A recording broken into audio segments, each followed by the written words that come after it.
Radio UNAM es un medio que promueve el diálogo, la diversidad y la libertad de expresión en un marco crítico y respetuoso. Los comentarios expresados a lo largo de su programación reflejan la opinión de quien los emite, mas no de la radiodifusora. Hipócrates 2.0. Nutrición. Bioética. Estrés. Vacunación. Salud. El Programa Universitario de Investigación en Salud y Radio UNAM presentan Hipócrates 2.0. Investigación y vanguardia en salud.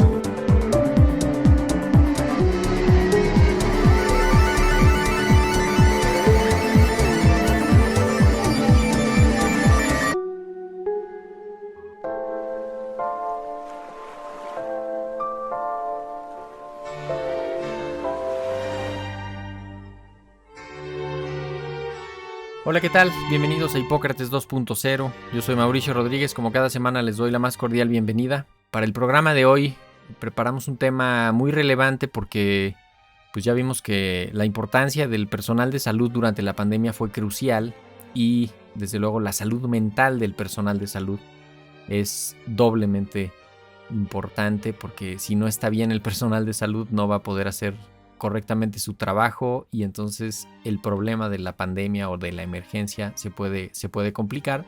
Y para eso invitamos a la doctora Jacqueline Cortés Morelos, que es justamente especialista en este tema. Ella es médica cirujana por la Facultad de Medicina de la UNAM, tiene una especialidad en psiquiatría en el Instituto Nacional de Psiquiatría Ramón de la Fuente Muñiz y después también hizo la especialidad en psiquiatría infantil y de la adolescencia, además de terapia de familia y de pareja, y actualmente es coordinadora de la clínica del programa de psiquiatría y salud mental de la Facultad de Medicina y además es la presidenta de la Asociación Psiquiátrica Mexicana.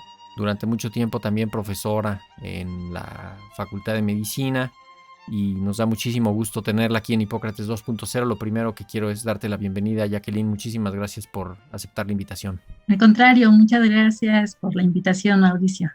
La pandemia nos hizo voltear a ver a nuestro personal de salud y visibilizó la fuerza humana con la que se hizo, cuando menos, la primera etapa de la resistencia y del frente a la pandemia, ¿verdad?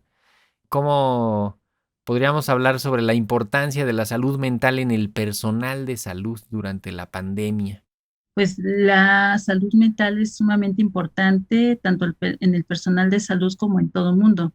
Sin embargo, es un hecho que en esta pandemia la salud mental del personal de salud se vio especialmente afectada por muchos factores. Uno de ellos es que mientras nosotros pudimos tener la oportunidad de estar confinados, pues ellos más bien estaban en la línea de fuego, teniendo que lidiar con una serie de situaciones pues abruptas, desconocidas ante una enfermedad emergente que causaba el fallecimiento de mucha gente y que llegó en algún momento dado a saturar de manera importante los hospitales, a empezar a tener dificultades para conseguir los insumos, de poder sacar adelante a las personas, y con todo el miedo y la angustia y los duelos que esto representaba para el personal de salud, porque por un lado, ellos también pues tuvieron en ocasiones que mudarse de sus casas por el miedo a contagiar a sus propios familiares, a sus hijos, a sus padres, a sus mujeres o esposas embarazadas, por ejemplo, o en un momento dado, simple y sencillamente, pues en ocasiones era tan cansada la jornada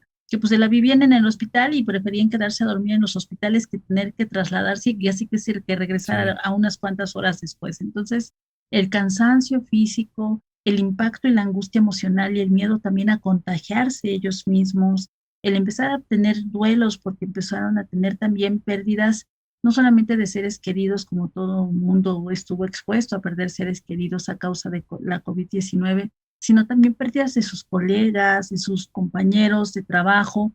Y cuando hablamos de personal de salud, pues no solamente me enfoco a los médicos, médicas, tanto generales como especialistas, sino también a personal de salud, como personal de enfermería, trabajo social, laboratoristas, personal de los hospitales, personal de limpieza, etcétera, que evidentemente pues también estaban expuestos y vulnerables a contagiarse, a enfermarse o incluso a fallecer. Entonces, muy al inicio de esta pandemia, la sintomatología que más se presentaba, además de los duelos, era la angustia y los trastornos relacionados con la angustia.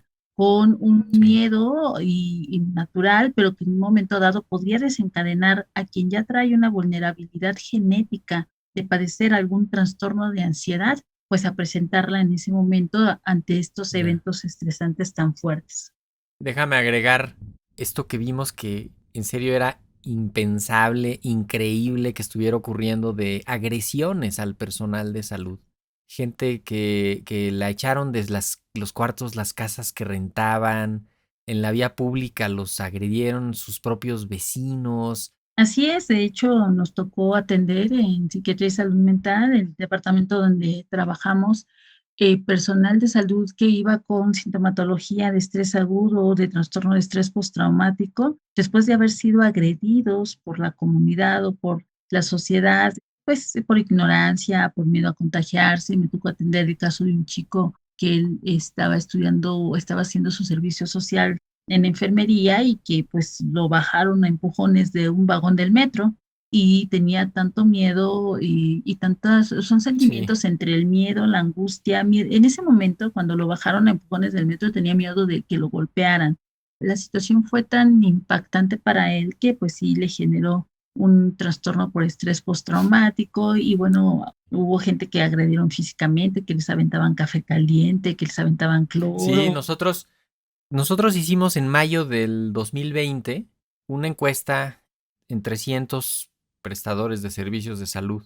214 nos dijeron que nunca habían recibido insultos, ni amenazas, ni agresiones, ni nada. 50 nos dijeron que casi nunca, o sea, sí habían recibido amenazas y agresiones en la comunidad.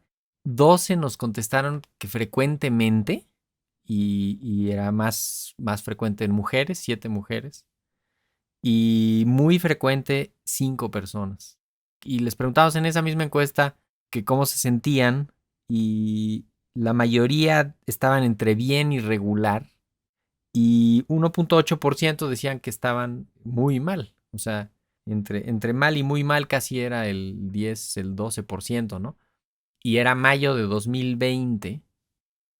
También se quejaban de que no tenían equipo de protección personal, no tenían capacitación. A muchos los pusieron en áreas que no tenían idea ni de qué hacer en esas áreas con esos pacientes, pero pues tenían que reorganizar los hospitales, ¿no? Creo que aquí podríamos también empezar a platicar un poquito de este programa que hicieron en Facultad de Medicina, que se llamó Nosotros también nos cuidamos, ¿no? Sí, afortunadamente coincidí en un momento crucial en donde además de ser coordinadora del programa de la Clínica de Psiquiatría y Salud Mental de la Facultad de Medicina de la UNAM, pues también soy presidente de la Asociación Psiquiátrica Mexicana y en ese momento la Asociación Mexicana de Industrias de Investigación Farmacéutica me invitaron un poquito antes de que empezara el confinamiento a un evento que se canceló justo porque inició el confinamiento. Entonces, el coordinador de esta Asociación Mexicana de Industrias de Investigación Farmacéutica me dijo que hiciéramos algo, que en qué me podían apoyar y demás, y entonces surgió esta campaña de Nosotros también nos cuidamos con una colaboración tripartita entre Facultad de Medicina de la UNAM, Asociación Psiquiátrica Mexicana y Asociación Mexicana de Industrias de Investigación Farmacéutica. ¿Qué fue lo que hicimos con el modelo de atención en teleconsulta, es decir, a través de la videollamada que utilizamos en la UNAM? Pues los ingenieros de informática biomédica de Facultad de Medicina de la UNAM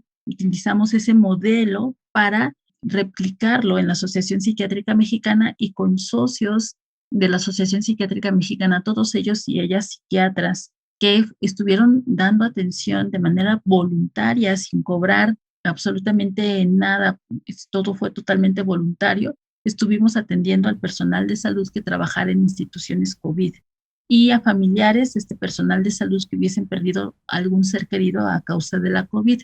Esta campaña fue muy afortunada porque además de que pudimos atender a los colegas a nivel nacional o a personal de salud que incluía enfermería, trabajo social, telefonistas, jardineros, etcétera, también nos proporcionó el poder tener una plataforma de teleconsulta para la Asociación Psiquiátrica Mexicana y pocas veces se ha visto la participación de 3 asociaciones con un trabajo de voluntariado por más de un año dando atención a todo este personal de salud. Yo creo que una de las cosas que nosotros tenemos como una gran satisfacción es el haber podido identificar que esta campaña no solamente brindó apoyo a las personas, sino que también inspiró la generación de un largometraje que se va a lanzar próximamente llamado Burnout en la línea de fuego y que tiene que ver justo inspirado en esta campaña con transmitir las vivencias y ser como la voz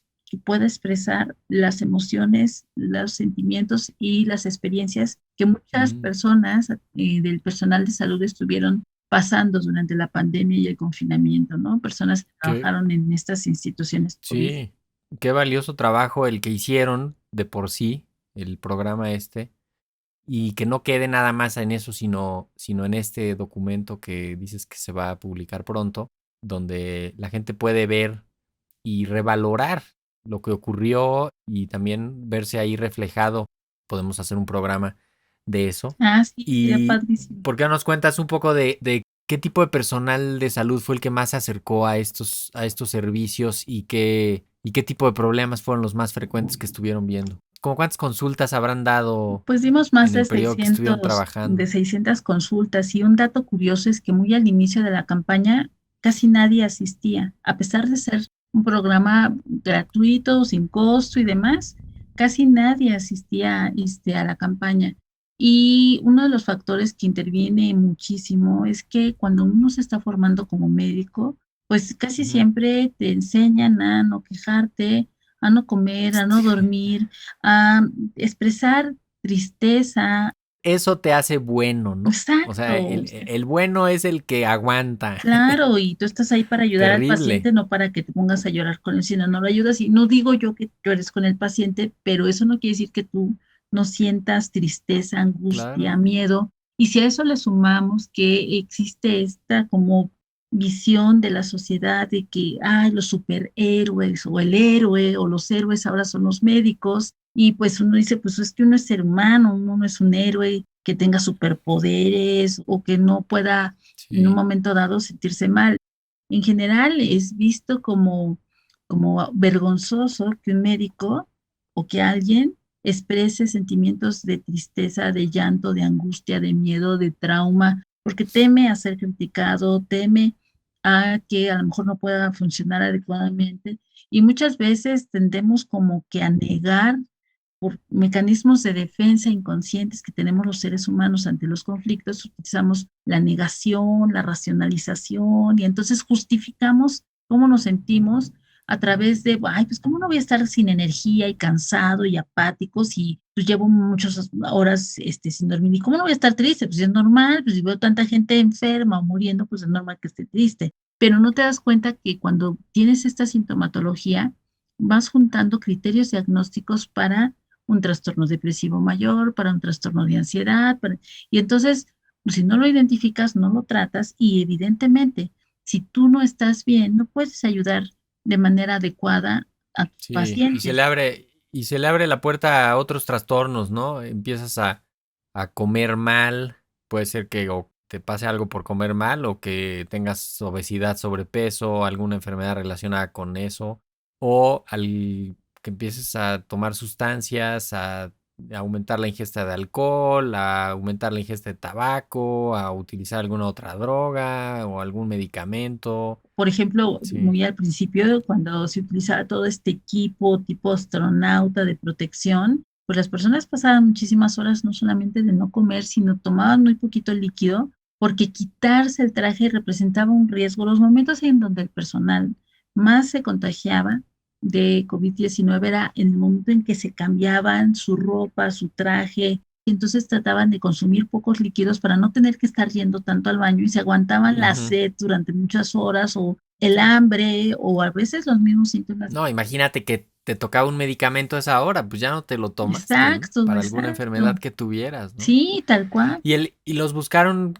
más que y lo que médico, pasa, enfermería. la mayoría fue personal médico, o sea, médicos, ya sean de diferentes especialidades. La mayoría eran personal, por ejemplo, joven, adulto, mujeres, y sí hubo un poco de enfermería, sí hubo un poco de, a lo mejor, psicología, odontología, pero la gran mayoría eran médicos y médicas. Y los Ok. padecimientos que más veíamos, sobre todo al principio, eran trastornos de ansiedad, trastornos depresivos o duelos complicados, pero después ya eran trastornos de estrés postraumático y terminamos viendo mucho síndrome de burnout o cansancio crónico. ¿Cómo podemos saber que algo ya está fuera de lo normal? Sobre todo en una situación en la que no hay un antecedente tan directo, quizás sí se tenga registro del personal que estuvo en la epidemia de SARS, la primera que hubo, y en la de MERS, y algo de experiencia con lo de influenza del 2009, que duró poquito, pero que pues seguramente que dio algo de experiencia, y de estas epidemias muy localizadas, ¿no? De la epidemia de ébola en la República Democrática del Congo, que seguramente hay algo del personal que estuvo ahí involucrado, y de pequeños brotes y epidemias más localizadas, pero en un fenómeno tan grande, tan complicado, en el que está pasando todo al mismo tiempo, ¿con qué indicadores le empiezas a decir a la gente, a ver, espérate, tú ya estás del otro lado de la enfermedad, ¿no? Así es. Pues en términos generales, el indicador principal es que no puedas funcionar o cumplir con tus funciones principales de manera adecuada, que en las diferentes áreas de tu vida o las más importantes en tu vida estés disfuncionando o funcionando inadecuadamente, es decir, en el área familiar, en el área personal, en el área laboral, académica o social. Si tú, por ejemplo, empiezas a tener emociones o conductas como estar cometiendo errores frecuentemente, errores que te pongan en riesgo a ti o a alguien más, estar en un momento dado con bajo rendimiento escolar si es que estás estudiando o que estés reprobando, que tengas tantos problemas en tu familia, con tu pareja y demás, que con todo el mundo te estés peleando, que a lo mejor te divorciaste, que a lo mejor te fuiste de la casa, Ujú. que en ningún lado estás funcionando adecuadamente, es cuando ya es importante ir al especialista para identificar qué es lo que te está sucediendo. Pero es cuando ya hay problemas, porque todo mundo podemos en ¿Y un cuánto momento tiempo? dado. Porque también ahí me imagino que se tendría que acumular, ¿no? O sea, unos 3, 4 días que no duermas bien, que estés más irritable, que estés más distraído, ¿no? Así es. ¿Como cuánto tiempo sería que decir, no, pues sí, espérate, Ahí tú ya depende estás? del padecimiento. Si hablamos de un cuadro depresivo o un trastorno depresivo mayor, los síntomas se tienen que presentar la mayor parte del tiempo a lo largo del día, al menos en las últimas 2 semanas. Hay quien lleva Ujú. meses o años deprimido, pero que al menos cumple los criterios diagnósticos del cuadro depresivo al menos 2 semanas. Es tristeza, apatía, desgano, desmotivación, alteraciones en el Ujú. sueño, en el apetito, en la autoestima, en la autoconfianza, sentimientos de culpa inapropiados, llanto fácil. Y bueno, cuando la depresión se pone grave es que ya tengas conducta suicida, que ya en un momento dado puedas pensar que no vale la pena vivir, etcétera. Ahora, cuando una persona tiene un trastorno de ansiedad, pues también depende del trastorno de ansiedad. Si hablamos de algo que conocemos como trastorno de ansiedad generalizada, que al menos durante 6 meses estés sumamente preocupado por aspectos relacionados con tu trabajo, con tu familia, con tu pareja, etcétera, y que además haya mucha tensión, la gente está súper Sí. tensa los maxilares, la famosa colitis nerviosa, se muerden terrible las uñas o los pellejitos de las manos, les sudan las manos, sean irritables, intolerantes o poco tolerantes, lo que coloquialmente las personas dicen que estás neurótico o de neuras y que no te aguantas ni a ti mismo y además estás todo tenso y cualquier cosa te sobresalta, te angustia, Ujú. tienes pensamientos catastrofizantes, todo el tiempo estás pensando las peores consecuencias, los peores escenarios, ese es un trastorno de ansiedad generalizada, pero ya cuando hablamos de un trastorno de estrés postraumático, pues debe de haber primero un evento Sí, que que, sea traumante que lo para detone, ti, ¿no? es Ujú. decir, algo que ponga en riesgo tu vida, tu integridad física o la vida o la integridad física de alguien más, que te toque ver morir a alguien, que eso le pasaba a las personas que estaban en las salas COVID, etcétera. Y entonces que después de ese evento que tú consideres traumante, tengas pesadillas, recuerdos con muchísima angustia, imágenes que se te vinieran a la mente sin querer como tipo flashbacks y que trataras de evitar cualquier situación que te recordara o evitar el lugar donde viviste ese momento Ujú. traumante, pues entonces estaríamos hablando de un probable trastorno de estrés agudo que si pasa más de un mes, entonces ya se convierte en lo que conocemos como trastorno de estrés postraumático. Entonces, como te puedes dar cuenta, Mauricio, depende del diagnóstico, es el tiempo en donde deben de estar las manifestaciones clínicas o los síntomas para que podamos decir que ya estás del lado de una enfermedad que amerita Sí. ser valorada y recibir un tratamiento. Que si no lo tratas, que si no lo abordas, entonces te puede llevar a la toma de decisiones de dejar de ser enfermero, médico, o lo Sí. que decidiste estudiar con la pasión, con las ganas, con la ilusión. Ahora, que también, pues sí se valdría. Ah, claro, Finalmente, por la supuesto, vida uno toma decisiones, y la tomaste y te puedes ir a hacer otra cosa y te va a ir bien si le echas ganas. Yo creo que eso totalmente. también es importante, no, pues también puede ser, salte, haz otra cosa y luego tal vez ya estás Pero por supuesto, y además en todos mejores condiciones, ¿no? los que estudiamos medicina, seguramente, pues, y si no hubiera estudiado medicina, que hubiera sido, ay, a mí también me encanta tal o cual cosa, porque Sí, hay quien dice que quien es inteligente para una cosa es inteligente para lo que quiera, siempre y cuando le exacto. guste, ¿no? Y tiene su Sí, yo me pasión. acuerdo de un tío que nos decía mucho así de, a ver, no importa que tú quieras vender jitomates en la central de abastos, tienes que ser el mejor vendiendo los jitomates en la Y que central de lo abastos. O sea, disfrutes, ¿no? lo que vayas a hacer es que estés bien y que seas el mejor haciéndolo para que entonces tú sí puedas destacar y te pueda ir bien por ahí. Creo que me gustó mucho este relato que nos hiciste del programa que hicieron de atención de nosotros también nos cuidamos. Eso ya terminó, pero me imagino que tienen un servicio permanente en esta clínica de psiquiatría y salud mental de la Facultad de Medicina. ¿Quién puede ir? ¿Cómo se contacta? ¿Cómo funciona? También ayúdanos La a... atención está abierta a la población universitaria activa, es decir, a todos los estudiantes que estén en las diferentes facultades, ya sea de Ujú. el CEU o facultades de estudios superiores tipo Iztacala, Catlán, Sí, Aragón, que estén que inscritos. estén inscritos y ahí entran a la página del Departamento de Psiquiatría y Salud Mental que está en la web. Nosotros contamos con 3 clínicas dentro del mismo servicio. Una es la clínica de Ujú. psiquiatría y salud mental, otra es la clínica de violencia de género y otra es la clínica de atención integral a las adicciones. Entonces ahí ellos eligen, dando clic en donde quieren sacar una cita sin tener expediente, llenan un formulario y se otorga la cita de prevaloración para ver si realmente Ujú. pues nosotros contamos con la infraestructura para poderles ayudar. Si no, se derivan, o sí se les atiende, pero si no tenemos la infraestructura, se les envía a una institución donde se les brinde la ayuda que ellos están Ok. buscando.